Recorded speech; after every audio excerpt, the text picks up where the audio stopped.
கிறிஸ்து இயேசுவுக்குள் அன்பான சகோதர சகோதரிகளே, இந்த நற்செய்தி உங்களுக்காக. இந்த தாய் திருச்சபையானவள் திருமுழுக்கு யோவானின் பிறப்பு பெருவிழாவை கொண்டாடுகின்றது. இன்று 3 வாசகங்கள். இந்த 3 வாசகங்களும் நமக்கு தருகின்ற உன்னதமான செய்தி, கடவுளுடைய ஊழியன் என்பவன் எவ்வாறு ஊழியம் செய்ய வேண்டும், அவரது அர்ப்பணம் என்ன, அந்த ஊழியனுக்கு கடவுள் தரும் பரிசு என்ன என்பதை மிக தெளிவாக விளக்குகின்றது.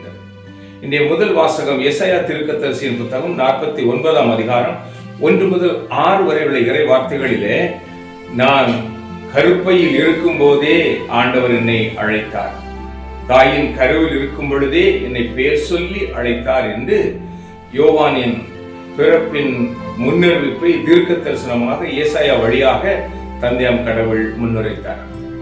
2ஆம் வாசகம் திருத்தூதர் பணிகள் 13ஆம் அதிகாரம் 22 முதல் 26 வரை உள்ள இறை வார்த்தைகளிலே, திருமுழுக்கு யோவான் பறைசாற்றிய அந்த நற்செய்தி, மனம் மாறி நற்செய்தியை நம்புங்கள் என்று பாலைவனத்தில் ஒலித்த அந்த குரலை மிக அழுத்தமாக புனித லூக்கா எழுதுகிறார்.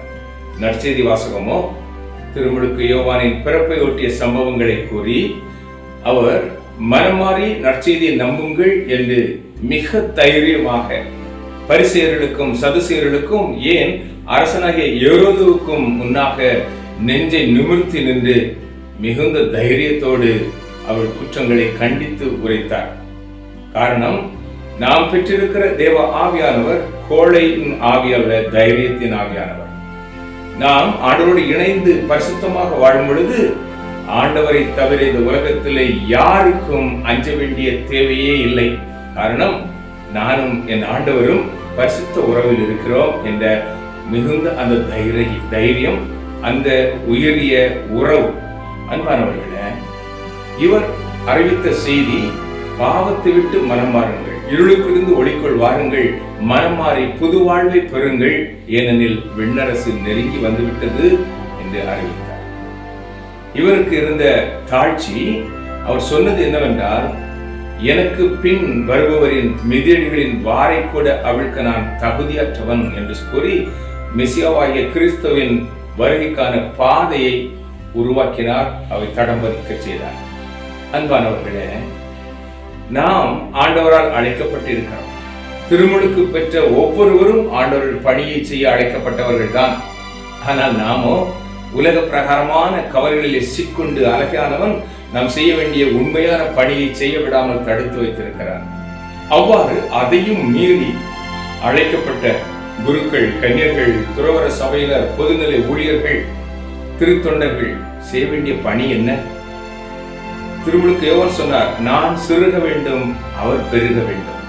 நான் என்ற அகந்தை இல்லாதவனாய், எனக்கு எல்லாம் தெரியும், என்னை விட்டால் யார் என்ற எண்ணம் அற்றவர்களாய் மிகுந்த தாழ்ச்சியோடு ஆண்டவர் எவ்வாறு பாதங்களை கழுவி முத்தமிட்டார், அதே போலத்தான் யோவான் சொல்லுகிறார், எனக்கு பின் வருபவரின் மிதியடி வாரை கூட அவிழ்க்க எனக்கு தகுதி இல்லை என்று தாழ்ச்சியும் அர்ப்பணமும் உள்ள ஒரு ஊழியனாக நான் இருக்கின்றேனா?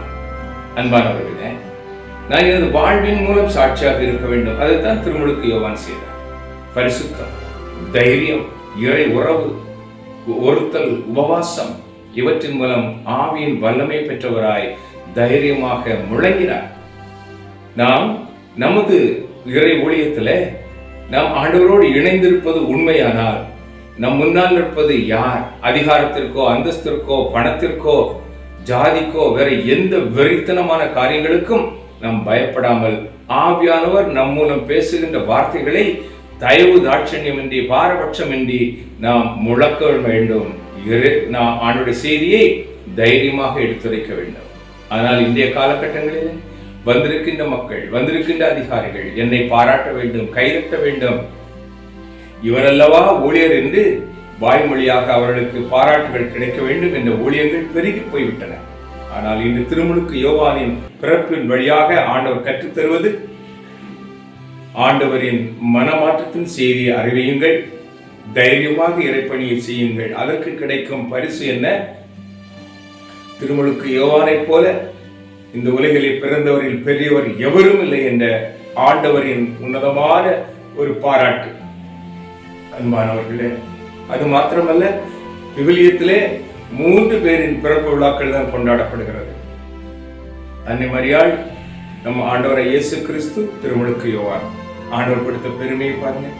எனவே அன்பானவர்களே, நாம் அழைக்கப்பட்ட அழைப்பில குடும்ப தலைவனாக, குடும்ப தலைவியாக, ஆசிரியராக, அதிகாரியாக, குருக்களாக, கன்னியர்களாக, பொதுநிலை ஊழியனாக ஆண்டவரின் பணியை நான் அர்ப்பணத்தோடு, ஒருத்தல் முயற்சிகளோடு, பரிசுத்தத்தோடு, தைரியமாய் நான் செய்கின்றேனா? கிறிஸ்துவாகிய மெசியா இனி வருவதற்கான வழியை நான் ஆயத்தம் செய்கின்றேனா? ஆத்மாக்களை ஆத்ம பாரத்தோடு அவருடைய இணைந்து அவர்கள் கஷ்டங்களிலே, கவலைகளிலே, கண்ணீர்களிலே பங்கு கொண்டு இருளிலிருந்து ஒளிக்குள் கொண்டு வருகின்ற திருமுழுக்கு யோவானின் ஆவியை நான் பெற்றிருக்கின்றேனா? ஜெபிப்போம். எங்கள் அன்பின் தகப்பனே இறைவா, திருமுழுக்கு யோவான் மூலம் நீர் செயலாக்கிய அந்த வல்லமையுள்ள அந்த ஆவியான தெய்வம் யாருக்கும் அஞ்சாமல் உண்மையை எடுத்துரைத்து மனமாற்றத்தின் செய்தியை வலிமையாய் எடுத்துரைத்த திருமுழுக்கு யோவானை போல நாங்கள் உலக அதிகாரங்களுக்கோ மனிதர்கள் கொண்டு வர அவமானங்களுக்கோ ஒரு வெறுப்புகளுக்கோ நாங்கள் ஆளாகி விடாமல், அதனால் உடைந்து ஒதுங்கி விடாமல், அன்பின் தகப்பனே தைரியத்தினால் எங்களுக்கு தந்திருக்கிறீர் ஆண்டவரே. பரிசுத்தத்தோடு நாங்கள் உமது பணியை செய்து ஆண்டவரை கிறிஸ்துவின் 2ஆம் வருகைக்கு வழியை ஆயத்தம் பண்ண எங்களை வல்லமையாய் பயன்படுத்த வேண்டும் என்று இயேசுவின் நாமத்தில் அன்னை மரியாளோடு சேர்ந்து துதித்து ஒப்புக் கொடுக்கிறோம் நல்ல தகப்பனே. ஆமென். அன்பானவர்களே, பிறப்பு விழாவை கொண்டாடும் நான் பிறந்ததின் நோக்கம் எனது வாழ்க்கையில் இருக்கின்றதா என்று சிந்திப்போம். இல்லையில் மனம் மாறுவோம். இந்த நாளையும் இனிய நாளாக்குவோம். ஆமென்.